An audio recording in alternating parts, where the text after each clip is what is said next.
तो और क्या हाल चाल मेरे दोस्तों, आज अपने पास तीन तगड़े फोन है। तो देखो, नया लॉन्च हुआ OnePlus Nord 3, फिर iQOO के दो फोन है, iQOO Neo 7 और iQOO Neo 7 Pro। देखो क्या सीन है, मैंने Neo 7 वर्सेस OnePlus Nord 3 करने वाला था। मैंने सोचा कि साथ में मतलब Neo 7 Pro को भी डाल ही देता हूँ, क्योंकि ऑलरेडी वैसे मैंने ना OnePlus Nord 3 versus Neo 7 Pro का एक अलग से डेडिकेटेड वीडियो बनाया हुआ है, पर यहाँ पर सोचा चलो एक्स्ट्रा एड ऑन कर देते हैं Neo 7 के साथ में। क्योंकि जो मेरा मानना था कि जो Nord 3 है ना, इसकी प्राइसिंग समवेयर मतलब 30,000 के नीचे आनी चाहिए थी, क्योंकि आगे जो Neo 7 के साथ में आप कंपैरिजन देखोगे ना, तो आप खुद बोलने लगोगे हाँ भाई एकदम बात तेरी सही है। और Neo 7 Pro की जो स्टार्टिंग प्राइसिंग है 35,000 रुपीज है, पर कार्ड ऑफर वगैरह लगाकर आप एक्स्ट्रा बेनिफिट वगैरह ले सकते हो 32 वगैरह तक। बाकी Neo 7 अभी समवेयर है ना आपको 29 तक मिलता है, पर मैंने इसको है ना कभी कभी बीच में ऐसे नॉर्मली विदाउट सेल वगैरह पर भी इसको ना 27,500 या 27,000 तक भी बिकता हुआ देखा है। 1,000 रुपए का तक का और कुछ कार्ड ऑफर मिल जाता है, वरना बीच में नॉर्मली 28 से 29,000 तक बिकता रहता है। और कलर की बात रही तो तीनों में ना आपको दो कलर मिल जाते हैं। तो मेरे पास Neo 7 Pro वीगन लेदर वाला है, और Neo 7 का एक दूसरा कलर आता है नॉर्मल इसी तरीके से रहेगा। और यहाँ पर ये जो Nord 3 है ना, ये ग्लॉसी टाइप में है, और इसका जो ब्लैक वाला वेरिएंट है ना, वो आपको थोड़ा सा ना ऐसा सैंडस्टोन फिनिश टाइप में कहूंगा, मतलब थोड़ा सा ना ऐसा मैटी फिनिश वाला मिलेगा। और अगर तीनों को देखोगे तो साइड में मेटल फ्रेम किसी में नहीं है, सभी के अंदर प्लास्टिक की फ्रेम आते हैं। बस यहाँ पर OnePlus Nord जो है ना, वो थोड़ा सा बॉक्सी डिजाइन में है, और यहाँ पर अलर्ट स्लाइडर भी मिल रहा है और आयर ब्लास्टर भी है, जो हमें Neo 7 और 7 Pro दोनों के अंदर आयर ब्लास्टर मिल जाता है। लेकिन अलर्ट स्लाइडर जैसा OnePlus में है ना, वैसा कुछ नहीं आएगा। और रही बात वेट को लेकर, तो तीनों है ना मतलब 195 टू 200 ग्राम के अंदर ही आ जाते हैं, तो कोई यहाँ पर हल्का भारी नहीं कहूंगा। सिर्फ इतना है कि Neo 7 और 7 Pro का थोड़ा सा ना बैक साइड में हल्का सा कर्व है, तो जो हाथ में पकड़ने में थोड़ा सा ना ऐसा कहूंगा पतला फील होता है। और जो Neo 7 Pro है ना, ये थोड़ा सा ना जाइगेंटिक टाइप में फील होता है देखने में, मतलब हाथ में होल्ड करने पे। बाकी वीगन लेदर हाथों में काफी ज्यादा प्रीमियम लगता है। OnePlus Nord 2 आया था ना, वही सेम तरीके का बैक साइड डिजाइन मिल जाता है, और यहाँ पर लगेगा कि दो मतलब फ्लैशलाइट है, जबकि एक ही काम करेगी, एक ही है ना एम्बिएंट सेंसर के लिए काम में आएगा। बाकी इसकी भी फीलिंग अच्छी है, और ये थोड़ा सा हल्का फील होता है जैसा मैंने अभी तक समझा है। बाकी तीनों में ही 3.5mm जैक के गड्ढे नहीं मिलने वाले हैं। तो ओवरऑल लुक एंड फील को अगर ध्यान से देखोगे तो Neo 7 7 Pro ऑलमोस्ट सिमिलर देखने मिलता है डिजाइनिंग को लेकर। बस यहाँ पर ये ऑरेंज वाला जो कलर है वीगन लेदर में आता है, तो वो थोड़ा सा अलग टेक्सचर है। जो OnePlus अपना Nord CE2 लाइट वाला डिजाइन है वो यहाँ पर लेकर आ जाता है। तो लुक एंड फील में यहाँ पर मैं तीनों को ही बेस्ट पॉइंट दूंगा। आप अपने ऊपर से देख सकते हो कि हाँ मुझे कौन सा पसंद आता है। बाकी जिसको मिनिमल पसंद है, तो मेरे हिसाब से तीनों ही मिनिमल निकल कर आते हैं। अभी देखो यहाँ पर सबसे ज्यादा मेन वाली बात ही निकल कर आती है, परफॉर्मेंस किसके अंदर कैसी आती है। तो Neo 7 Pro के अंदर Snapdragon 8 Plus Gen 1 का प्रोसेसर है, प्रीमियम टाइप वाला प्रोसेसर आता है भाई। और Neo 7 के अंदर Dimensity 8200 का प्रोसेसर आता है। Nord के अंदर Dimensity 9000 वाला प्रोसेसर आता है। बाकी जो Neo है ना, वहां पर LPDDR5 की रैम मिलती है, जो Nord 3 है ना, वहां पर LPDDR5X वाली रैम मिलती है। अभी एक चीज सबसे पहले जान लो, तीनों के अंदर जो बैटरी है ना, वो 5000 mAh के साथ में है। OnePlus के अंदर जो चार्जर है वो 80 वाट का आता है, और जो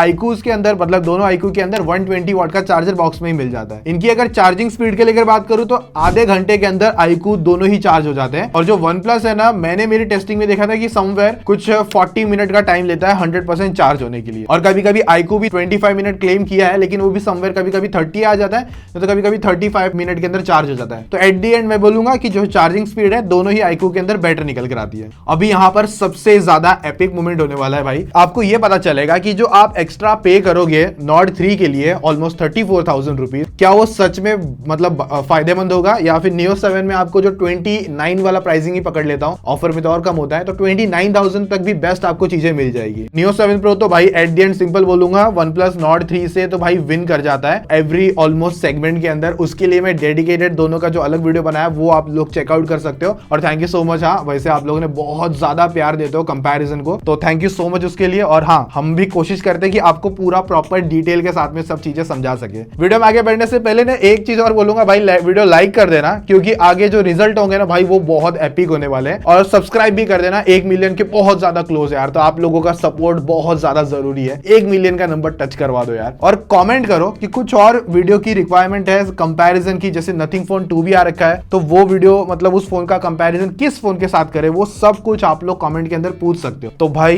कमेंट में मतलब भर डालना और लाइक कर डालना। तो चलो यहाँ पर तीनों फोन को मैंने 100% पे चार्ज करके चालू कर दी थी अपनी टेस्टिंग। सबसे पहले जो Antutu बेंचमार्क मैंने निकाले, तो जो फर्स्ट टाइम में Nord 3 आगे आया, और सेकंड टाइम में मैं कहूंगा टेक्निकली देखने जाएंगे तो Neo 7 आगे आ जाता है, क्योंकि इसका सेकंड टाइम का जो Antutu स्कोर है ना, वो 8,90,000 का है, और Nord ने ऑलमोस्ट मतलब 8,17,000 पर आया, तो बहुत ज्यादा स्कोर का डिप करा है। और नेक्स्ट मैंने फिर क्या किया, जो स्टोरेज टाइप है ना उसका स्पीड टेस्ट करके देखा, तीनों के अंदर UFS 3.1 की स्टोरेज है। पर यहाँ पे जो सबसे ज्यादा अच्छे नंबर लेकर आता है ना वो Neo 7 है। इवन Neo 7 Pro से भी आपको बेटर मतलब रीड एंड राइट की स्पीड Neo 7 में देखने मिल रहा है प्रो के मुकाबले। नॉर्ड तो बहुत पीछे रह जाता है। और Geekbench 5 के अंदर अगर आप देखोगे तो वहां पर डेफिनेटली जो विन करता हुआ नजर आएगा वो iQOO Neo 7 Pro था। फिर CPU थ्रॉटल टेस्ट करके देखा, और CPU थ्रॉटल टेस्ट के अंदर एक चीज नोटिस करना कि बहुत ज्यादा CPU थ्रॉटल करते हैं OnePlus के फोन। Neo 7 के अंदर 86% का CPU थ्रॉटल स्कोर आया भाई। वैसे 3D मार्क की अगर स्कोर देखोगे तो वहां पर भी अगर विन करता हुआ दिखेगा तो आपको iQOO Neo 7 Pro दिखेगा। तो अभी तक जो बैटरी यहाँ पर ड्रॉप हुई, मतलब तीनों फोन के अंदर सेम टास्क रन करे गए, तीनों के अंदर सेम बैटरी आती है 5000 mAh की, तो 65% पे बैटरी आ गई Nord 3 की, Neo 7 की आ गई 61% पर, और 7 Pro की आ गई 69% पर। अभी मैंने नेक्स्ट है ना 4K का HDR वीडियो प्ले कर दिया YouTube पर 1 घंटे के लिए तीनों फोन के अंदर। अब वो खत्म हो चुका है। उसके बाद 1 घंटे का वीडियो रिकॉर्डिंग प्लेबैक कर दिया, सेम सेटिंग तीनों ही फोन के अंदर। अभी यहाँ पर ये जो टेस्टिंग आप लोगों ने देखी कंप्लीट हो चुकी है वैसे तो। ये चली भाई 3 hours 54 मिनट, ऑलमोस्ट 4 घंटे की ये कंटिन्यूअस टेस्टिंग हुई। अब इसमें आपको थोड़ा सा बेटर आइडिया ये लगेगा कि किसकी बैटरी ज्यादा चलेगी पूरा दिन। अगर हम लोग परफॉर्मेंस या मल्टीमीडिया के हिसाब से फोन यूज कर रहे हैं तो एक बेटर आइडिया लगेगा। तो यहाँ पर Neo 7 Pro के अंदर आपको 35% की बैटरी देखने मिल रही है। तो सबसे ज्यादा बैटरी बैकअप Neo 7 Pro ने रखा है। ऑफ कोर्स वो होना भी है क्योंकि Snapdragon 8 Plus Gen 1 का प्रोसेसर है, पावर एंड बैटरी एफिशिएंट निकल कर आता है। और नेक्स्ट यहाँ पर Neo 7 आ जाता है जिसमें 29% पर बैटरी आ गई, और Nord के अंदर 21% पर आ गई, यानी कि सबसे ज्यादा बैटरी ड्रॉप हुआ Nord 3 के अंदर। तो यहाँ पर एक बेटर आइडिया लगा कि किसकी ज्यादा बैटरी चलेगी रियल लाइफ में। एक छोटा सा कंपैरिजन समझने के लिए यहाँ पर ये चीजें मैं करके दिखाता हूँ। अभी नेक्स्ट थोड़ा सा एक्सट्रीम पे जाते हैं, गेमिंग वगैरह भाई तीनों फोन में किस में बेटर है। सो भाई डेफिनेटली यहाँ पर इतना तो सिंपल है, Neo 7 Pro के अंदर आपको बेटर गेमिंग मिल जाएगी, एडवांस फीचर्स मिल जाएंगे, और उसके अंदर एक डेडिकेटेड गेमिंग चिप भी आता है Neo 7 Pro के अंदर। तो वो डेफिनेटली यहाँ पर एक्स्ट्रा पॉइंट लेके जाता है गेमिंग के अंदर। तीनों के अंदर हमको स्मूथ पर एक्सट्रीम यानी कि 60 FPS खेलने का मौका मिल जाता है, और बाकी HDR तक भी आप 60 FPS की गेमिंग कर सकते हो। जायरोस्कोप तीनों के अंदर अच्छे हैं। गेमिंग फीचर्स के हिसाब से देखोगे थोड़े से बेटर नंबर iQOO के जो फोन है वो लेके जाते हैं, क्योंकि वहां पर थोड़ा सा ट्विकिंग करने के लिए मौका मिल जाता है। तो यहाँ पर iQOO Neo 7 है ना अंडर 30,000 में सबसे बेस्ट गेमिंग करवाता है। और अगर मैं इसे 35,000 के अंडर भी कंपेयर करता हूँ ना तो भी iQOO Neo 7 की जो गेमिंग है ना वो बेस्ट इन क्लास निकल कर आती है। 60 FPS आपको कांस्टेंट तगड़े मिल जाएंगे। Neo 7 Pro भी अच्छा है गेमिंग के अंदर, बट पर्सनली मुझे ज्यादा जो अच्छा लगा वो iQOO Neo 7 है। अब उसके बाद में Nord 3 जो है ना वो अच्छी गेमिंग करवाता है, बट क्या होता है ना, क्या एक लॉन्ग टर्म गेमिंग करने के बाद मैंने ये नोटिस किया है कि जो Nord 3 है ना वो FPS में फ्लक्चुएशन देता है, और जहां पर हमको अच्छी गेमिंग करने का मौका नहीं मिलता। TDM का हो गया, एंगल्स हो गए, सब ठीक है। थोड़ा सा बूट कैम्प या थोड़ा सा हैवी रश वाले गेम प्ले के अंदर Neo 7 और उसके बाद में Neo 7 Pro आता है। तो बेसिकली एंड में Nord 3 को रखूंगा मैं। एक कैजुअल गेमिंग के हिसाब से ठीक समझ लो, बट हैवी गेमिंग के हिसाब से Nord 3 मत समझना। वहां पर बेटर स्टेबिलिटी के साथ में iQOO Neo 7 आपको अच्छी गेमिंग करवा देगा। उसके बाद Neo 7 Pro आता है, ये मेरा मानना है। हालांकि भले Snapdragon 8 Plus Gen 1 है Neo 7 Pro के अंदर, बट फिर भी मैं Neo 7 के अंदर बोलूंगा ज्यादा अच्छी गेमिंग हो जाती है। बाकी रही बात कनेक्टिविटीज के अंदर, तो तीनों फोन 5G फोन है, और तीनों के अंदर 8 5G बैंड्स आते हैं। ब्लूटूथ 5.3 तीनों में मिल रहा है। बस जो Neo 7 है ना वहां पर हमें Wi-Fi 5 मिलता है, बाकी दोनों के अंदर 6 आता है। और जो Nord है ना वहां पर NFC का भी सपोर्ट है। और तीनों ही फोन के अंदर इन डिस्प्ले फिंगरप्रिंट स्कैनर मिल जाते हैं, और तीनों ही अच्छी तरीके से काम करते हैं, किसी के अंदर इश्यू नहीं है। बस बॉटम पर आता है थोड़ा सा इन डिस्प्ले फिंगरप्रिंट स्कैनर, ये बस मैंने नोटिस किया है। और जो IP रेटिंग है ना वो Neo 7 Pro के अंदर IP52 आता है। बाकी इन दोनों का Nord और iQOO Neo 7 का मुझे कोई आइडिया नहीं है, ऑनलाइन भी कुछ देखने नहीं मिल रहा था। अब देखो दोनों जो iQOO की डिस्प्ले है ना वो 6.78 इंचेस की AMOLED 120 हर्ट्ज वाली डिस्प्ले है, और 10 बिट का डिस्प्ले आपको मिलता है Neo 7 Pro के अंदर। Nord के अंदर 6.7 इंचेस का AMOLED 120 हर्ट्ज वाला 1.5K वाला डिस्प्ले आता है, और बाकी Nord के अंदर 1450 की पीक ब्राइटनेस आती है। बाकी दोनों iQOO के अंदर 1300 की पीक ब्राइटनेस। अब मैं एक बात बता दूं, मैंने ये नोटिस किया है तीनों के अंदर अगर ब्राइटनेस में ऑटो पे रख के आउटडोर पे यूज कर रहा हूं तो मुझे तीनों की डिस्प्ले ब्राइटर मिल जाती है। Nord की मैं कहूंगा हल्की सी थोड़ी सी ज्यादा बेटर फील होती है। और दोनों iQOO के अंदर है ना स्कॉच सेंसेशन अपग्रेडेड वाली जो प्रोटेक्शन है ना वो आती है, और ड्रैगन टेल ग्लास की प्रोटेक्शन हमको मिलती है Nord के अंदर। अब ये रियल लाइफ में मैं बता दूं सिंपल, तीनों में कौन ज्यादा अच्छा है बुरा है मुझे सच बोलूंगा मुझे नहीं पता ऑन पेपर कौन कितना ज्यादा अच्छा है। रियलिटी बता देता हूं, तीनों के अंदर पहले से प्री अप्लाइड स्क्रीन गार्ड लगकर आता है, या आपको चेंज करवाना चेंज करवा लो। और बस स्क्रैचेस तो अभी तक मुझे फील नहीं हो, क्योंकि मैंने तीनों के स्क्रैच गार्ड निकाले ही नहीं है। तो वो तो कभी किसी का डेडिकेटेड किसी का रिव्यू देखोगे ना तो उसके हाथ से फोन गिरा होगा तो वो बता सकता है। मेरे हाथ से अभी तक कोई फोन गिरे नहीं है तो मैं बता नहीं सकता क्या सीन है। और और HDR10 का कंटेंट तीनों ही फोन नेटफ्लिक्स पर रन कर देते हैं, तो बाय डिफॉल्ट सेटिंग पहले से अनलॉक मिल जाती है। Neo 7 Pro के अंदर एक चीज अच्छी है कि जो टच रिस्पॉन्स है ना वो सबसे ज्यादा मिल जाता है इन तीनों ही फोन के अंदर। तो देखो तीनों के अंदर सेंटर पंच होल कैमरा है और बेजल्स वगैरह देखोगे तो तीनों के अंदर अच्छे हैं, बस नॉर्ड थोड़ा सा प्लस पॉइंट लेके जाता है, यहाँ पर टॉप से थोड़ा सा पतला है और नीचे से भी थोड़ा सा पतला है। बाकी अगर तीनों को कंपेयर करते हो तब, वरना ओवरऑल बेजल्स वगैरह तीनों के अंदर मतलब मैं कहूंगा अच्छे निकल कर आता है। बिगर डिस्प्ले मिलते हैं दोनों ही आईक्यू के अंदर और 120 हर्ट्ज का स्मूथ रिफ्रेश रेट जो है ना तीनों के अंदर अच्छे से काम कर रहा है। OnePlus के अंदर एक चीज नोटिस करी है, जब मैं इंस्टाग्राम पे हूँ, ट्विटर पे हूँ, तो जब थोड़ा सा ना मैं कहूंगा हल्का सा लैग होते रहता है, जैसे कि स्टोरी का बटन मैं दबा देता हूँ और वापस बैक आता हूँ तो वहां पर जिटर फील होते हैं। ये मुझे ना दोनों आईक्यू के अंदर फील नहीं हुए, मैं सच्ची बोल रहा हूँ। बाकी यूआई एनिमेशन तीनों के अंदर अच्छे से आते हैं, यहाँ पर कोई ऐसा लेट नहीं है, सही तरीके से रिस्पॉन्सिव वाला पार्ट है। जैसे कि अगर मैं यहाँ पर ये प्ले एनिमेशन भी दबा दूं तो ये तीनों के अंदर है ना स्मूथर निकल कर आते हैं भाई। सो ओवरऑल एनिमेशन वगैरह को लेकर कुछ नहीं है, बट फिर भी यूआई के अंदर हल्के फुल्के जिटर जहां पर मैंने नोटिस करे वो नॉर्ड 3 के अंदर थे।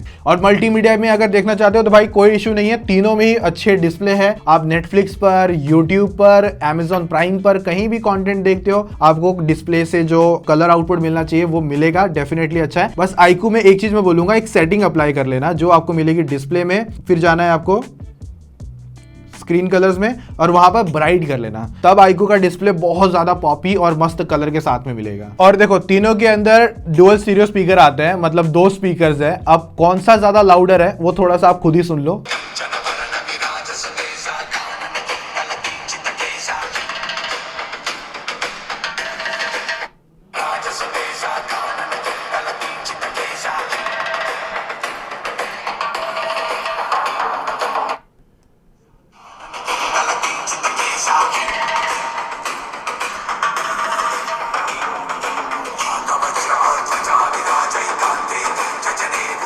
तो भाई एट द एंड सिंपल बोल दूं, जो बेटर स्पीकर का आउटपुट है ना वो नॉर्ड 3 दे रहा है इन दोनों के मुकाबले। फिर Neo 7 Pro का बेटर स्पीकर है, फिर Neo 7 का। और एक बार कमेंट के अंदर मस्त में जय श्री राम जय बजरंगबली हो जाए भाई, एकदम से सामने से मैंने बजा दिया, सामने मस्त अच्छा लगता है सुनते।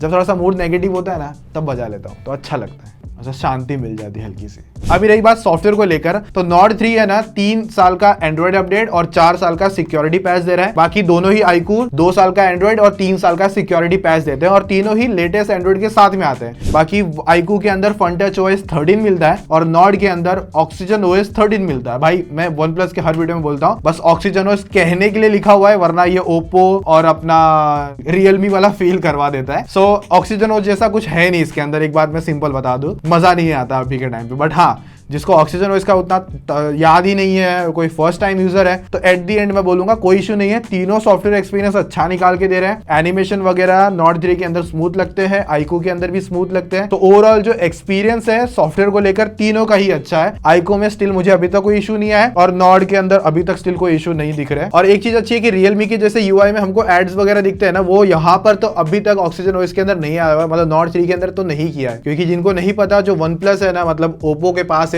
और ओप्पो के अंदर ही समझ लो रियलमी भी आता है, तो जो सॉफ्टवेयर एक्सपीरियंस है ना एट द एंड ओप्पो ने दोनों को बांट रखा है, ये समझ के चल सकते हो। अभी रही बात देखो कैमरास को लेकर, तो Neo 7 Pro नॉर्ड 3 के अंदर मेन 50 मेगापिक्सल का OIS के साथ में कैमरा आता है और अल्ट्रा वाइड का 8 MP का सेम कैमरा देखने मिलता है। Neo 7 के अंदर अल्ट्रा वाइड का कैमरा नहीं है, बट 64 MP का मेन कैमरा है, उसमें भी OIS है। बाकी 2 MP के मैक्रो और डेप्थ कैमरा तो ऑफकोर्स मिल जा रहे हैं तीनों में ही, और 16 मेगापिक्सल की सेल्फी कैमराज है तीनों के ही अंदर। अभी कैमरा आउटपुट के लिए बता दूं, Neo 7 Pro वर्सेस जब अपना नॉर्ड 3 हुआ था ना, तो वहां पर डेफिनेटली जो बेस्ट पॉइंट्स लेके गया था ना, वो भाई यहाँ पर iQOO Neo 7 Pro लेकर गया था। नॉर्ड 3 के अंदर मुझे पोर्ट्रेट्स में थोड़े से इश्यूज लगे थे, डिटेलिंग वगैरह प्रॉपर नहीं आ रही थी और मतलब ऐसा लग नहीं रहा था कि मैं कोई OnePlus का अच्छा कैमरा वाला फोन यूज कर रहा हूँ। एक्चुअली एवरेज टाइप का कैमरा मैं कह सकता हूँ। तो यहाँ पर आप लोग तीनों सैंपल देखोगे ना, तो एक चीज आप नजर आएगी आपको कि Neo 7 Pro का कैमरा आपको थोड़ा बेटर लगेगा, फिर सेकंड आपको Neo 7 दिखाई देगा, और मेरे हिसाब से Neo 7 और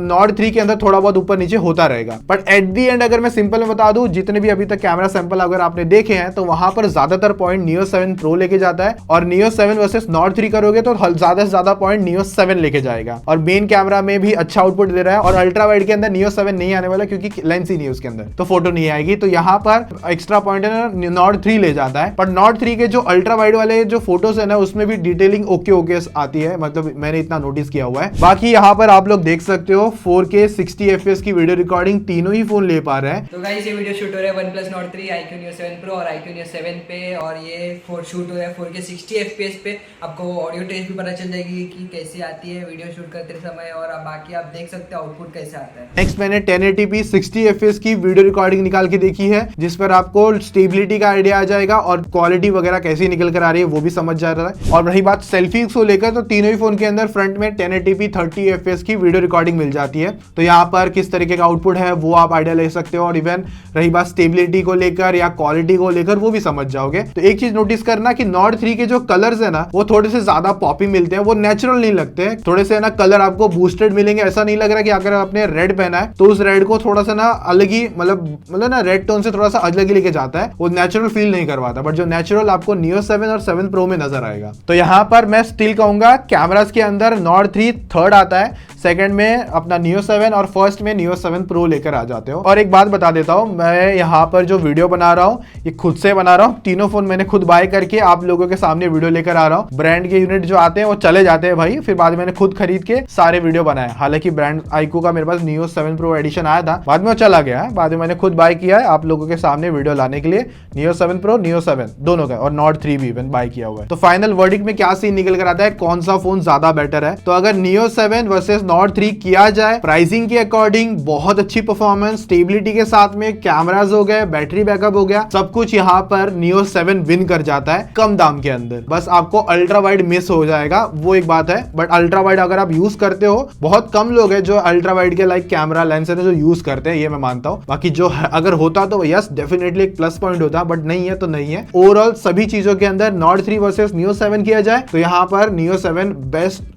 अच्छे स्कोर निकालता है हर एक डिपार्टमेंट के अंदर। और तीनों से अगर कंपेयर करते हो तो Neo 7 Pro of course definitely एक अच्छा पॉइंट लेके ही जाएगा हर एक सिनेरियोस के अंदर, क्योंकि भाई वहां पर आपको बेटर परफॉर्मेंस के लिए Snapdragon 8 Plus Gen 1 दिया गया है, तो दैट्स व्हाई वहां पर परफॉर्मेंस भी अच्छी आएगी। सो यहाँ पर अगर आप कैजुअल गेमिंग करते हो तो Nord 3 ठीक है, कोई इशू नहीं है। बट अगर आप एक अच्छी खासी गेमिंग करते हो और अच्छी खासी परफॉर्मेंस भी चाहिए, क्योंकि ना Nord के अंदर जो है ना स्टेबिलिटी या फिर बोलते हैं ना परफॉर्मेंस को है ना ये अपना कैप किया हुआ है, तो जिसकी वजह से ना स्टेबिलिटी थोड़ी सी डगमगा जाती है, वो मैंने नोटिस। और आजकल के ये Nord 3 की बात नहीं कर रहा हूँ, 11R भी ऐसा है, OnePlus का 11 भी ऐसा ही है, सेम इस तरीके के परफॉर्मेंस को ना लैग कर देते हैं। जो ट्रू परफॉर्मेंस होनी चाहिए ना वो नहीं आ रही है, ये मैंने नोटिस किया हुआ है। बाकी आप लोग अपना डिसीजन बना सकते हो इन तीनों फोन में, वैसे 2 फोन का लेकर, बट फिर भी तीसरा भी देख लो आप लोगों को कैसा लग रहा है, कौन सा फोन आपको ज्यादा बेटर लगा, एक बार कॉमेंट में जरूर बता देना। और Nothing Phone 2 का कंपैरिजन किस फोन के साथ करा जाए वो भी एक बार कॉमेंट करके जरूर बता देना, मैं वीडियो अलग से बना दूंगा आप लोगों के लिए।